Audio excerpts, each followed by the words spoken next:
Baxın, vacib. Batareyanı müntəzəm olaraq tam doldurun. Yəni 100%. Həftədə ən azı bir dəfə tövsiyə olunur. 55 kilometr desə də dünya standartları ilə 43 kilometr yol getməlidir. Yəni bu mənə adətən dənizçilər bu sualı verirlər ki, 15 gün maşın qalsa problem yoxdurmu? Bu həmin o hissə sizin üçündür. Sükanı son həddə kimi çevirib 5 saniyədən artıq saxlamayın. Bu da vacib məlumatdır. Yəni polnu rulu döndərdin, dirənənə kimi 5 saniyədən artıq işlək vəziyyətdə, maşın xodda vəziyyətdə olarkən müraciət edin. Soyuq aylarda belə ən azı həftədə bir dəfə kondisioneri işə salın. Hər dəfə ən azı 10 dəqiqə. Bu sistemdəki yağın dövranını təmin etmək üçündür. Burada salam aleykum, hər birinizi salamlayıram. Bu günləri biz BYD-nin kitabçasından məlumat verəcəyik.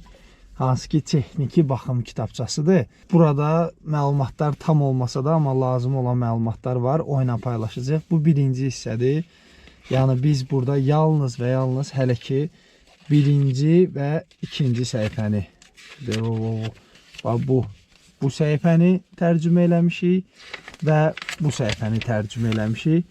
Bu hissələr haqqında məlumat verəcəyim inşallah. Maraqlı məlumatlar var. Videonun sona qədər izləyin, oxuyaq, maariflənək və bilək nə var, nə yox. Bir də salam. İndi siz burada qıraqda mənim telefon yazılarımı da görürsünüz və onlar barədə məlumat verirəm. Yəni nə yazılıb bu birinci səhifədə. Hələ ki yalnız bu səhifə deyil.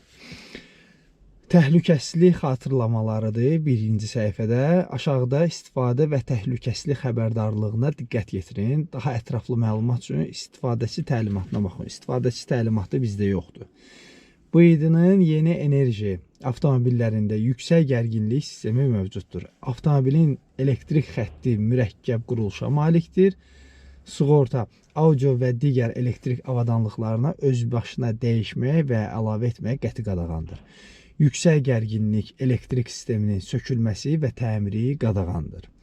Şarj avadanlığı yüksək gərginlikli qurğudur. Yetkinlik yaşına çatmayanlar şarj etməsinə və ya şarj avadanlıqlarına istifadəsinə icazə verilmir. Şarj bitdikdən sonra yaş əllə və ya suda dayanaraq şarj avadanlığını işlətməyin. Yəni niyə çıxartmaq ya salmaq hər ikisinə aiddir. Avtomobil su basmış yoldan keçdikdə sonra ötürücü sistem, hərəkət sistemi və elektrik sistemi ciddi zərər görə bilər. Bu avtomobil nasazlığına və sıradan çıxmasına səbəb ola bilər və zəmanət qüvvədən düşür. Bu həm də zəmanət kitabçasıdır. Avtomobil ağır istismar şəraitində istifadə olunarsa, məsələn, taksi kimi kommersiya məqsədli və ağır mühitdə texniki baxım intervalı dəyişdirilə və ya qısaldılmalıdır. Avtomobili yuyarkən yüksək təzyiqli su ilə birbaşa mühərrik bölməsinə vurmaq qəti qadağandır. Yəni ki, bu mühərrik xanasını, bildiyimiz motorxananı yumaq olmaz. Dartma traksiya batareyası, yəni bildiyimiz adi batareya. Batareya normal vəziyyətdə olsa belə sürücülük vərdişi, tez-tez sürətlənmə və yavaşma, yol şəraiti, uzun enişli yoxuşlu yollar, hava temperaturu, məsələn aşağı temperatur və elektrik avadanlıqlarının, məsələn kondisionerin istifadəsindən asılı olaraq elektriklə gedilən məsafə dəyişə bilər. Yəni, misal üçün burada yuxarıda bunun çöldən göstərməyəcəm, hələ içəridə göstərəcəm. Burada 43 kilometr yazılıb ki, 43 kilometr bu dünya standartlarına uyğundur. Yəni, 55 kilometr desə də dünya standartları ilə 43 kilometr yol getməlidir. Yəni, bundan söhbət gedir. Batareya xüsusi kimyəvi məhsuldur. Onun düzgün istifadəsi və baxımı çox vacibdir. Kimyəvi xüsusiyyətlərinə görə batareyanın tutumu zamanla təbii olaraq azalır. Buna görə də istifadə müddəti artdıqca saf elektrik məsafəsinin azalması normaldır. Elektrik məsafəsində azalma hiss edildikdə BYD-nin rəsmi servisinə yaxınlaşın. Əgər batareya parametrləri normal, bu heç yəni adi bir şeylərdir. Bunu özünüz də oxuya bilərsiniz.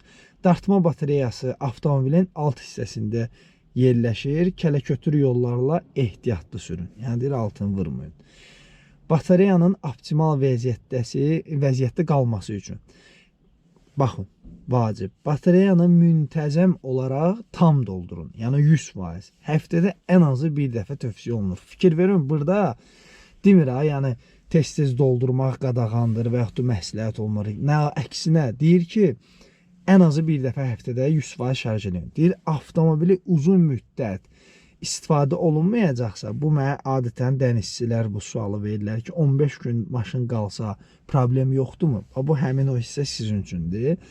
Deyir, əvvəlcə 100%-ə qədər doldurun. Yəni 100% şarj edin. Sonra 40-60% aralığında boşaldın. Vəssalam. Yəni bu səviyyədə 40-60%-də saxlamaq maşın üçün ideal göstəricidir. Avtomobil 3 aydan çox saxlanılarsa, batareya mütləq yenidən doldurulmalıdır. Əks halda batareyanın dərin boşalma nəticəsində zədələnər, performans azalar və bu da zəmanətin itirilməsinə səbəb ola bilər. Yəni 3 aydan çox saxlamışsa, deyir ki, batareyanı doldurun. Sürməmişdən öncə bir 100%-ə qədər doldurun. Təxmini bu cümlədən bu demək olar. Avtomobil -10 dərəcədən 40 dərəcəyə temperatur aralığında istifadə etmək tövsiyə olunur. Yəni Bakı iqlimi üçün, ümumiyyətlə mən deyərdim, bəlkə də Azərbaycan iqlimi üçün bu normal avtomobil sayılır. Elektrik səviyyəsi azaldıqda kifayət qədər yürüyüş məsafəsi və ya yaxşı sürətlənmək üçün vaxtında şarj edin. Elektrik səviyyəsi azaldıqda kifayət qədər yürüyüş məsafəsi və yaxşı sürətlənmək üçün vaxtında şarj edin. Yəni deyir ki, lap aşağı qoymayın. Mən elə başa düşürəm ki, indi növbəti panelə gələcəm. Alətlər panelində SOC göstəricisi qırmızı sahəyə düşdükdə batareya səviyyəsi aşağıdır və dərhal şarj edilməlidir. Səhv eləmirəmsə bu nə bildirir? Uzun müddət ki, biz yollar qalxacağıq, misal üçün da, indi nə bilim, Xınalığa qalxırıq, tutaq ki. Orada əgər batareyamız 15%-dən aşağı düşəndə, mən elə başa, bəlkə də 10%-dən bu SOC-un göstəricisi qırmızıya düşəcək. Gəlin bir dənə də elə belə baxaq görək, SOC burada hardadır? İndi xoddadır. Yəni aha, burada var. Bir dəqiqə. Bu işarədən çox güman ki gedir. Fikir verin, batareya da burada qırmızı xət var. Fikir verirsiniz. Bu sahəyə deyir gələndə, deyir ki, gözdə qoy şarjda olsun. Bildiniz? Yəni bu hissəyə diqqət yetirik. Qırmızıya düşəndə məncə gözləyin ki, biraz dolsun. Yəni yerində qazı basaraq da doldura bilərsiniz. Ki batareyalara çox ziyan olmasın. Yaxşı əzizlərim. Batareya tam boşaldıqdan sonra şarj etmək tövsiyə olunmur. Bu batareyanın ömrünü azalda bilər. Bu açığı Azərbaycan dilində tam olaraq başa düşmədim bunu. Rus dilində başqa cür yazılır. Fikir verirsiniz. Deyir, не рекомендуется заряжать батарею после ее полной разрядки. Это сокращает срок службы. Yəni deyir, tam öləndən sonra batareya bunu zaryadkaya qoymaq məsləhət görülmür. Yəqin ki, bir qədər belə deyim də, mən elə başa düşürəm ki, sürüb müəyyən bir, tutaq ki, 20%-ə falan qaldırıb daha sonra zaryadkaya qoymaq məsləhət görülür. Bəlkə də bundan da yaxşısı olanı bilirsinizsə, düzgün tərcüməni bilirsinizsə, siz də öz şərhlərinizi təbii ki, bildirin. Keçirik indi ikinci bu hissəyə.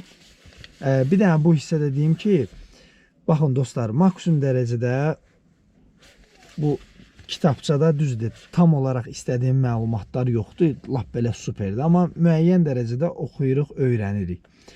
Keçirik ikinci tərcüməyə. Burada ikinci səhifədə bizdə sükan dönmə sistemidir. Burada da açıq maraqlı məlumatlar var, gəlin dinləyək. Bir dənə maraqlı məlumatlara keçmədən öncə çox vaxt mən eyni suallar verirlər ki, birinci yağ dəyişməni neçə min kilometrdə eləyir?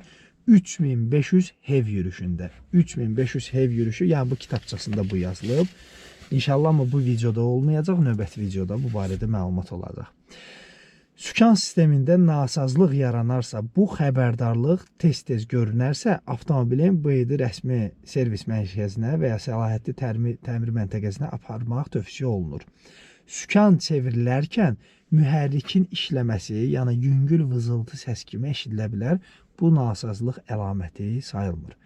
Sükanı son həddə kimi çevirib 5 saniyədən artıq saxlamayın. Bu da vacib məlumatdır. Yəni polnu rulu döndərdin, dirənənə kimi 5 saniyədən artıq işlək vəziyyətdə, maşın xodda vəziyyətdə olarkən əks halda temperaturdan qoruma sistemi işə düşə bilər və sükan mexanizmi ağırlaşa və ya zədələnə bilər.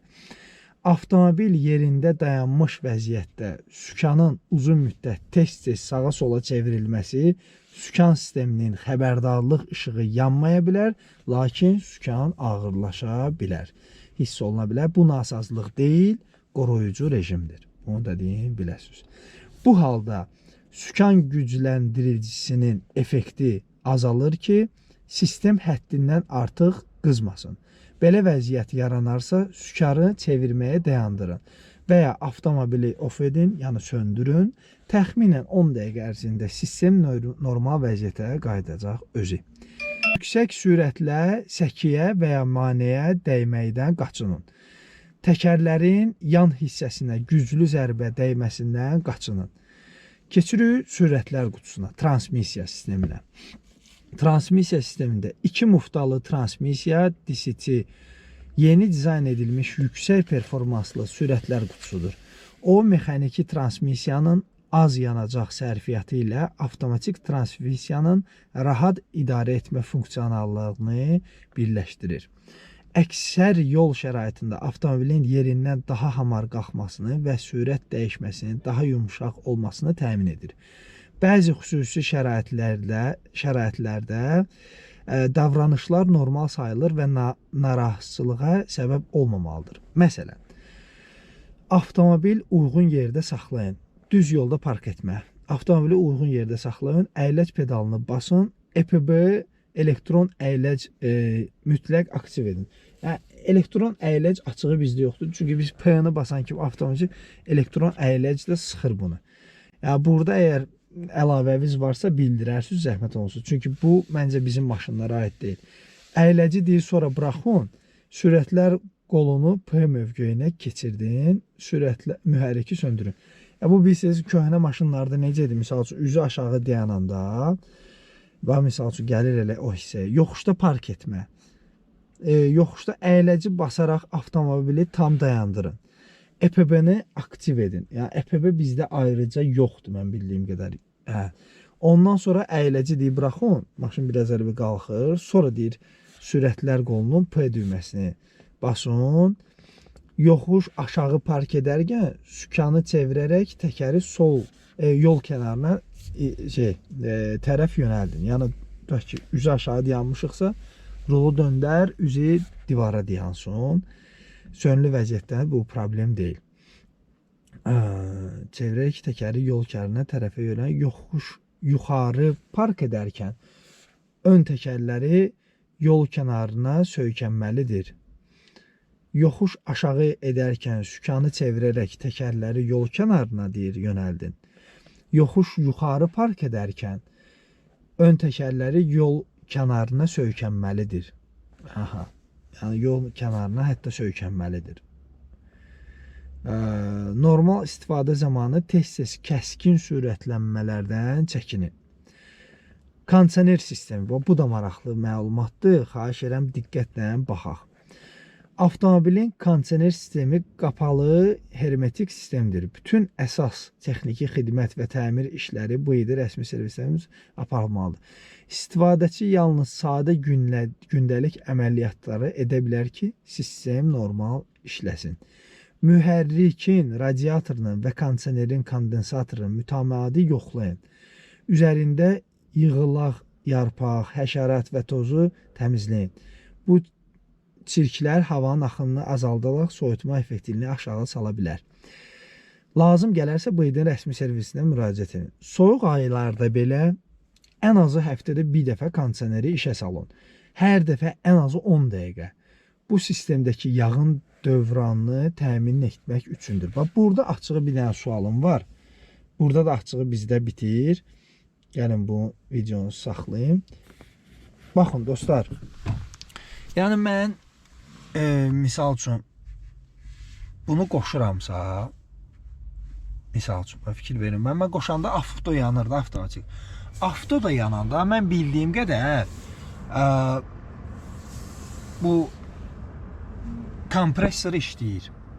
Yəni bu avto yanırsa, bu kifayət eləyir kompresorun işləməyə deməkdir bu və bizə kifayət eləyir ki, biz kondisioneri yandırmayaq da. Yoxsa mən mütləq aşağı temperatura qoymalıyam.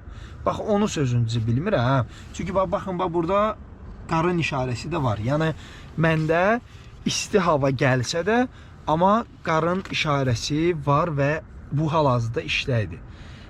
İsti işarə gəlsə də. Yəni kompresor işləyir. Ona görə mən bildiyim qədər ehtiyac yoxdur. Yəni bundan başqa yenə də aşağı temperatura salmağa, mən bildiyim qədər. Amma sizin də nəsə bir əlavəviz varsa, bildirin zəhmət olmasa. Usta tərəfindən olsa lap yaxşı olar. Çünki bu məlumatı həqiqətən də mən bilmirəm. Belə əzizlərim, biz birinci və ikinci səhifədə kifayət qədər normal məlumatlar əldə elədik. Bu idinin kitabçası kimdə varsa, yəni bölüşmək istəyirsə, növbəti səfər artıq biz bu səhifələri İnşallah deməli çəkilişini eləyəcəyik. Hətta vaxt qalarsa, çox uzun video olmasa bu hissələrdə də keçəcəyik. Allah qoysa. Uzun sözün qısası dostlar, maraqlı videolar gözləyir. Yəni videonu bəyəndinizsə like etməyi unutmayın. İnşallah başqa nə də suallarınız varsa bildirin. Yalnız kitabçaya uyğun təlimatla bu texniki baxışdır. Dediyim kimi texniki baxım. İstifadəsi təlimatı kitabı məndə konkret yoxdur. Yəni burada misal üçün hansı yağdan istifadə olunmalıdır konkret yazılmayıb. O kitabça varsa sizdə, zəhmət olmasa mənimlə bölüşün, mən də izləyicilərlə bölüşüm, maariflənək. Çox sağ olun. Biraz video uzun oldu, üzürlü sayın, amma istəyirdim ki, tam məlumatlanaq inşallah. Ümid edirəm ki, videonu bəyəndiniz. Kanala hələ də abunə deyilsə, mən sizə kanala abunə olmağı tövsiyə edirəm. İnşallah növbəti videolarda görüşərik. Sağ olun, salamat qalın. Sizinlə Orxan idi. Sağ olun.